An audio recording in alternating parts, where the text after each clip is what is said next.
Hola, ¿qué tal amigos? Bienvenidos a esta última parte de la clase sobre superficies extendidas o aletas. Mi nombre es Gabriel Fernando García Sánchez, espero que les sirva mucho todo esto que vamos a ver a continuación.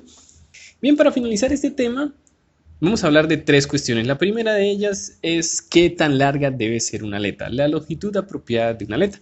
Recordemos que las aletas son porciones de material que se añaden a una superficie para que haya mayor transferencia de calor, para que si la superficie está caliente se enfríe más rápidamente. Pues esta es la ecuación, la ley de enfriamiento de Newton, que ya conocemos muy bien, la cual sirve para calcular la tasa de transferencia de calor por convección, que es lo que vemos en este tipo de configuraciones. La tasa de transferencia de calor es igual a un coeficiente por el área superficial por la diferencia de temperaturas entre la superficie y el fluido. Podríamos pensar que cuanto más larga sea la aleta, va a ser mucho mejor porque el área va a ser más grande, entonces vamos a tener más transferencia de calor. Pero resulta que esta diferencia de temperaturas entre la superficie y el fluido también va a ir disminuyendo a medida que la aleta se haga más larga. Por lo tanto, no resulta conveniente tener una aleta lo más larga posible porque la transferencia de calor ya en un determinado punto no va a ser tan grande y sí vamos a aumentar los costos de material y el peso debido a añadir más material. De hecho, la temperatura a lo largo de la aleta va disminuyendo como se ve en este gráfico. Esta es la temperatura de la base, esta es la temperatura del fluido. Aquí vemos cómo va variando a medida que se va avanzando en la longitud de la aleta. Inicialmente va cayendo exponencialmente y llega a un punto en que como las temperaturas se igualan, este delta de T se vuelve cero, ya no va a haber nada de transferencia de calor. Entonces no vale la pena utilizar este material porque ya no vamos a tener transferencia de calor. Hay que hacer un balance entre qué tanto nos cuesta añadir más material y el calor que realmente se está transfiriendo. Entonces, para saber qué tan larga debe ser la aleta, se hace una comparación entre la transferencia de calor de una aleta de longitud finita y una aleta de longitud infinita. Esto con las ecuaciones que habíamos visto en las clases anteriores o en las partes pasadas de este tema. Vemos que el calor que transfiere la aleta es igual a este término que vemos en el numerador sobre este otro término que viene del análisis de una aleta infinitamente larga, como ya lo habíamos hecho anteriormente. Realizando esta división llegamos a que esta razón es igual a la tangente hiperbólica de A por L, donde L es la longitud y A recordemos que es la raíz de H P sobre K por A, coeficiente de transferencia de calor por perímetro sobre conductividad térmica por el área. Entonces, en la práctica se observó que la longitud de una aleta adecuada sería cuando A por L es igual a 1. En este caso ya tenemos un buen rendimiento y no hace falta hacerla más larga.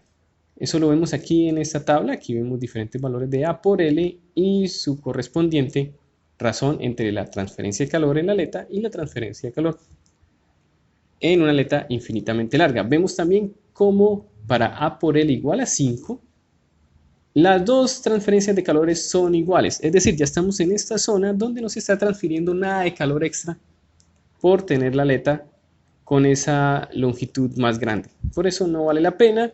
Y en estos casos, pues sí estamos transfiriendo un poco más de calor, pero es muy poquito. Por eso es que se recomienda esta, esta parte. Cuando A por L, o la longitud, cuando A por L sea igual a 1, en cuyo caso tendremos esta razón de transferencia de calor.